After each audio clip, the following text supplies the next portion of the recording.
dia, boa tarde, boa noite, turma. Vamos para mais uma aula aí do professor Rafael. Hoje vamos tentar por essa via o computador para que eu possa mostrar imagens, tal como fazíamos em sala de aula, para ver se fica mais dinâmico, para ver se a gente aprende melhor um com o outro. Beleza? Então vamos nessa. A aula de hoje a gente vai para o Brasil. Lembram que o professor sempre fazia esse contrapeso? A gente estudava fora do Brasil, vinha para o Brasil, fora do Brasil, vinha para o Brasil. Para a gente ter consciência de que a história, por mais que ela seja narrada com aquele olhar da Europa, eurocêntrico, também existe a história do nosso país, do país onde a gente vive, né? Tem um super preconceito achar que a Europa é o centro das atenções. Mas enfim, a gente vai tentando desconstruir isso, beleza? Então a gente estava falando sobre a Revolução Francesa, lembram? Vamos nessa. Essa imagem aqui, claramente, vamos lembrar da tomada da Bastilha, prisão famosa onde o rei da França prendia todos aqueles que eram contra ele, o rei Luís, Luís Capeto, Luís XVI. Revolta na França, lembram? Povo muito rebelde, muito questionando as atitudes desse rei jovem, da Maria Antonieta, uma rainha jovem também. Os burgueses querendo tomar a frente de um novo regime, república aparecendo, o rei morre, Maria Antonieta morre também. Aparece esse sujeito que é o Robespierre. Robespierre vai ser o político famoso, vai ficar no governo da França depois que o rei é afastado. Lembram-se? Assistimos alguns vídeos dele também.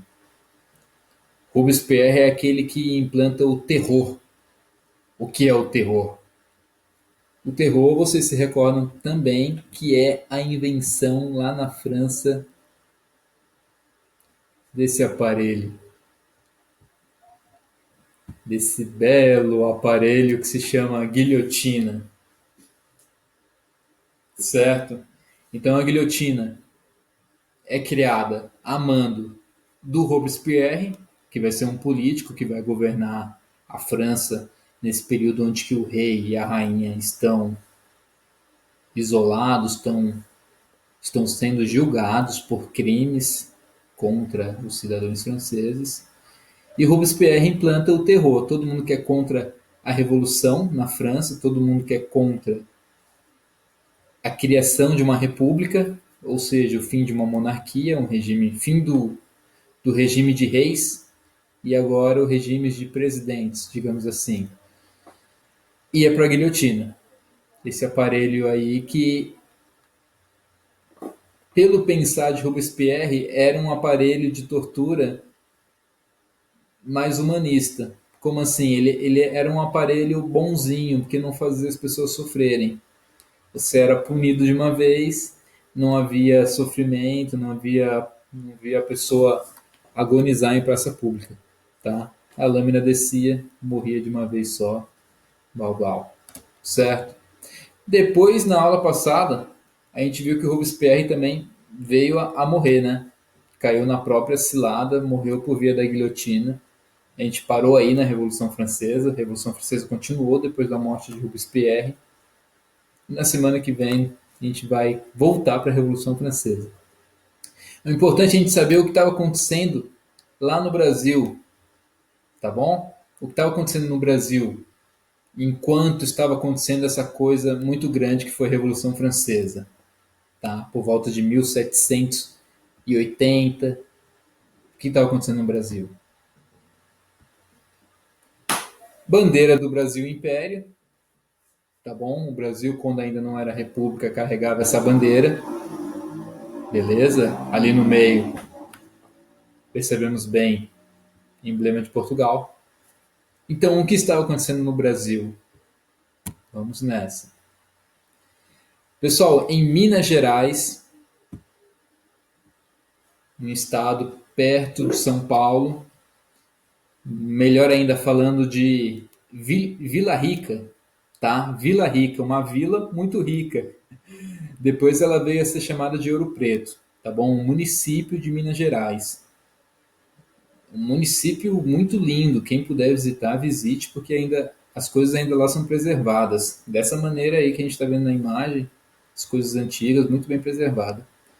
Bom, esse município que se chamava Vila Rica, depois veio a se chamar Ouro Preto, obviamente se tornou muito famoso porque tinha muitas quantidades de ouro nessa região. As pessoas iam para os rios e pegavam aquele baldezinho de coar, ficava coando para ver se achava ouro e achava-se muito ouro naquela região. Beleza? Por isso que essa região ficou muito famosa. E os portugueses, o rei que morava lá em Portugal, abriu o olho e falou: Nossa, se tem ouro nessa região de Ouro Preto, vamos ficar esperto e vamos tentar pegar para gente esse ouro, tá? Então, o que eles começaram a fazer, pessoal? As pessoas que moravam já em Minas Gerais ou em Ouro Preto, quando achava o ouro, era obrigado a dar um quinto para a coroa, para o governo de Portugal. Um quinto seria 20% do ouro. Beleza? Não importa se você achou com seu esforço e que você pegou da natureza, isso não importa. Tudo que tem nessa terra é de Portugal. Poxa, mas eu tenho uma vida tão sofrida aqui no Brasil, vocês de Portugal não me dão nada, não quero saber. Encontrou alguma coisa valiosa, é de Portugal. Então, assim, os governantes de Portugal, o rei e a rainha, falavam: se achar algum ouro, um quinto é nosso. Ou seja, 20%. Esse era o imposto, tá bom? Então, todas as pessoas no Brasil, escravos também, mas amando do senhor deles, escravizados, quando encontravam ouro, eles eram obrigados a ir até uma casa de indústria de algum órgão português para derreter o ouro e botar o brasão de Portugal. Ou seja, o ouro era marcado. Tá? O ouro tinha que ser marcado com o brasão de Portugal, tal como a gente está vendo na imagem aqui, e também com números. Beleza? Nessa casa que tinha um órgão já, um representante de Portugal, ele já pegava a parte deles, que é a parte da coroa, e deixava o fulano com o restante. Beleza? Era um imposto muito grande esse, tá? E aí detalhe, galera, quando a coroa percebeu que eles estavam tomando um chapéu, estavam sendo enganados muitas vezes, a coroa começou a fazer um derramamento. O que seria esse derramamento? Derramamento seria o seguinte: se a gente não chegar à quantidade de 100, vou dar um exemplo porque eu infelizmente não me recordo, mas se a gente não chegar em uma quantidade de 100 quilos por mês de ouro, então haverá um derramamento. O que é o derramamento? Policiais, digamos assim, de Portugal vão fazer uma limpa com a população de Minas Gerais de Ouro Preto. Vai pegar cordão, pulseira, relógio, para que chegue a pesagem de ouro que a gente precisa, que Portugal precisa.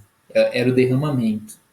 Então, além da população ter que procurar ouro, que não era assim fácil, tinha que ficar horas e horas no rio, aqui nesse rio não tem, eu vou para outro, cachoeira, vou ter que ficar peneirando para ver se encontro. Era cansativo.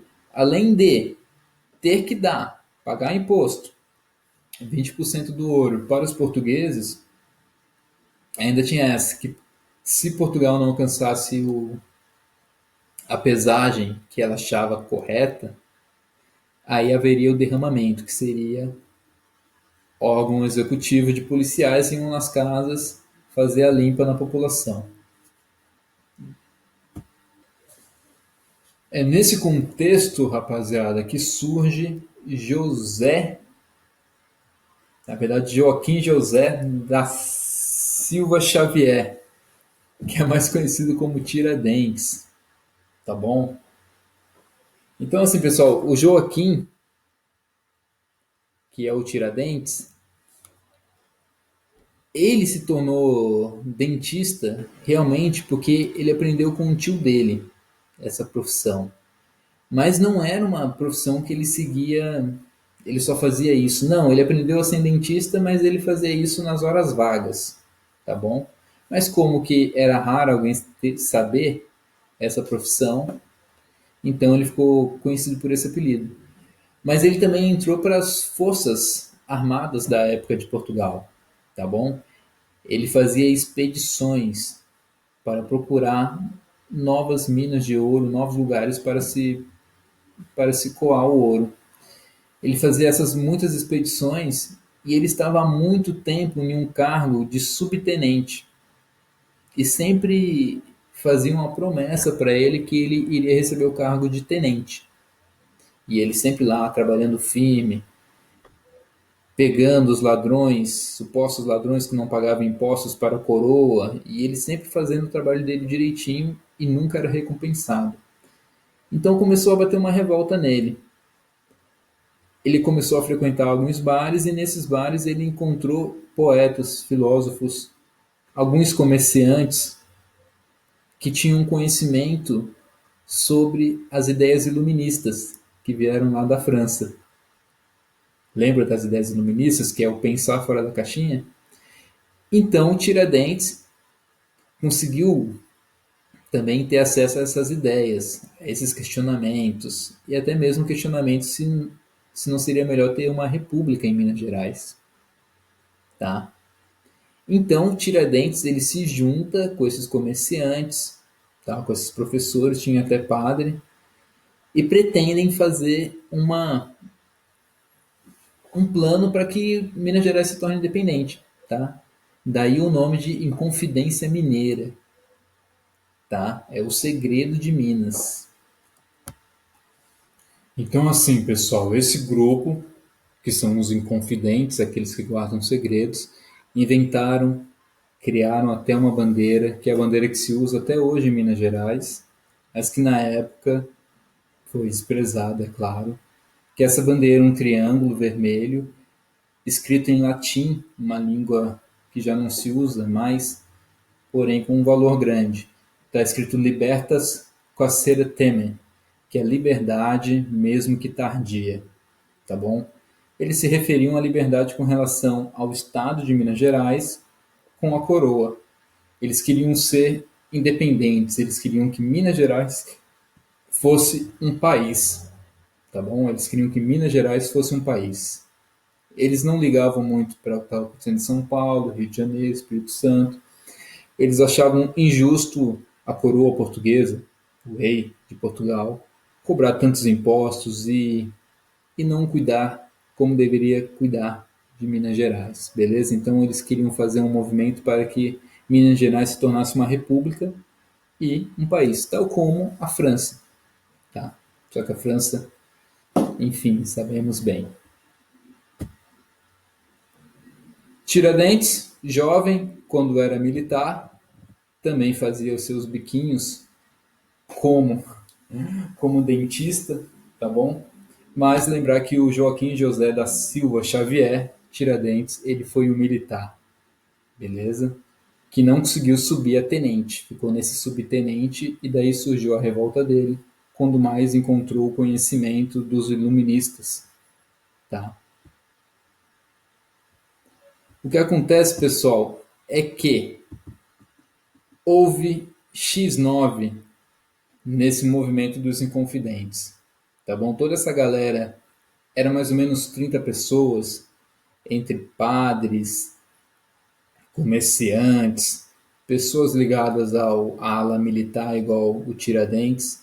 Acontece que três desses 30 acabaram comentando para o governador de Minas Gerais, que estava lá a mando do rei, tá bom?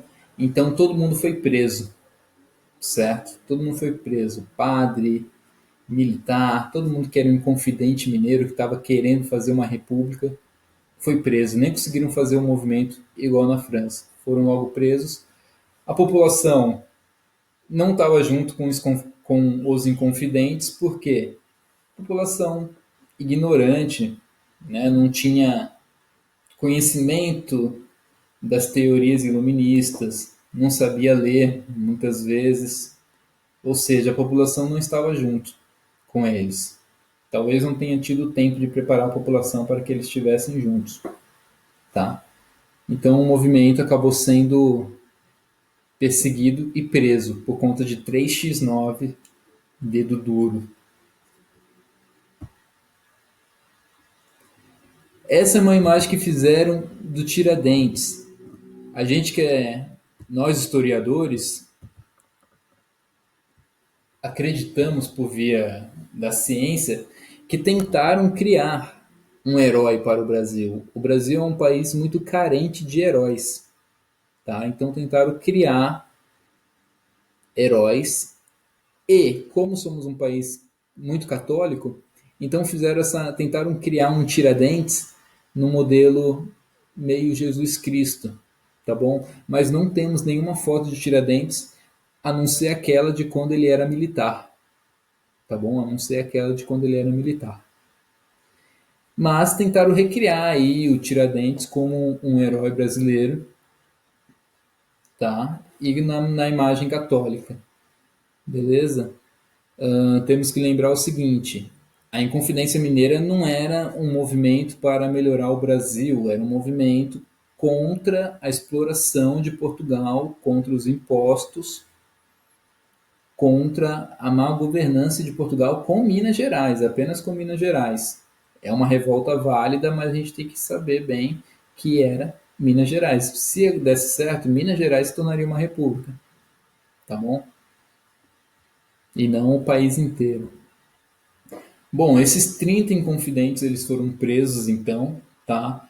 Tomaram penas diferentes. O julgamento demorou 4 anos, ficou na prisão nesses 4 anos, tentando defesa, tentando sair de lá, sair para cá, pegar um habeas corpus, mas não conseguiram. Alguns conseguiram.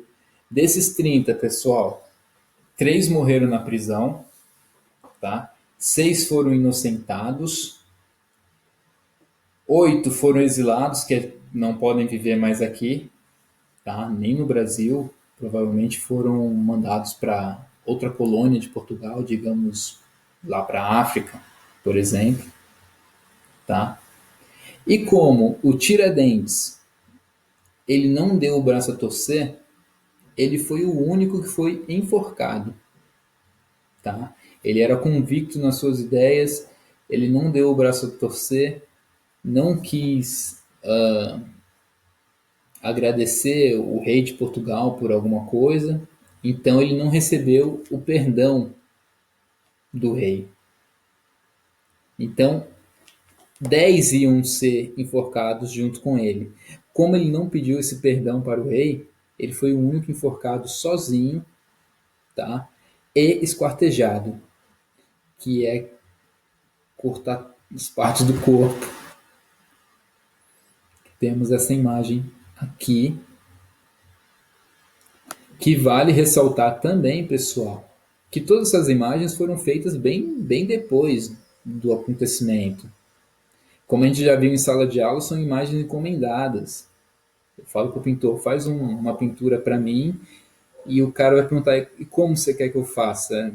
Eu vou lhe dando as instruções, certo? Nessa imagem a gente vê ele todo esquartejado, Tiradentes.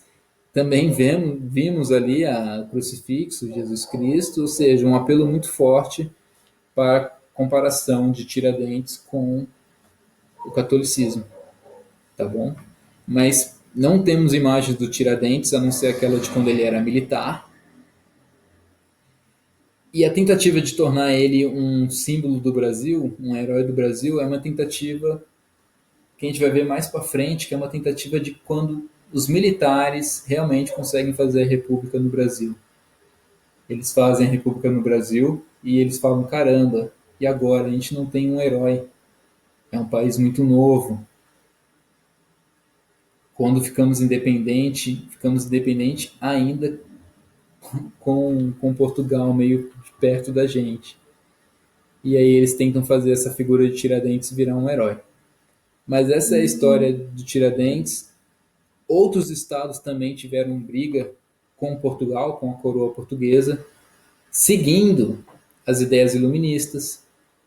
Tá? Isso que é o bacana. Aconteceu lá na Europa, mas as ideias chegavam aqui no Brasil por via de mercadorias. O navio vinha com mercadorias para entregar no Brasil, e aí vinha um livrozinho do Montesquieu, do Voltaire, e dessa maneira o povo mais letrado que morava no Brasil conseguia ter acesso a essas ideias, tá bom? Em outras regiões também teve muitas revoltas. Na Bahia teve revolta, em Pernambuco tentaram se desligar de Portugal. E Portugal, com muita violência, como estamos vendo aqui, não deixou com que esses estados se tornassem independentes, tá bom? Então é isso. Grande abraço, pessoal.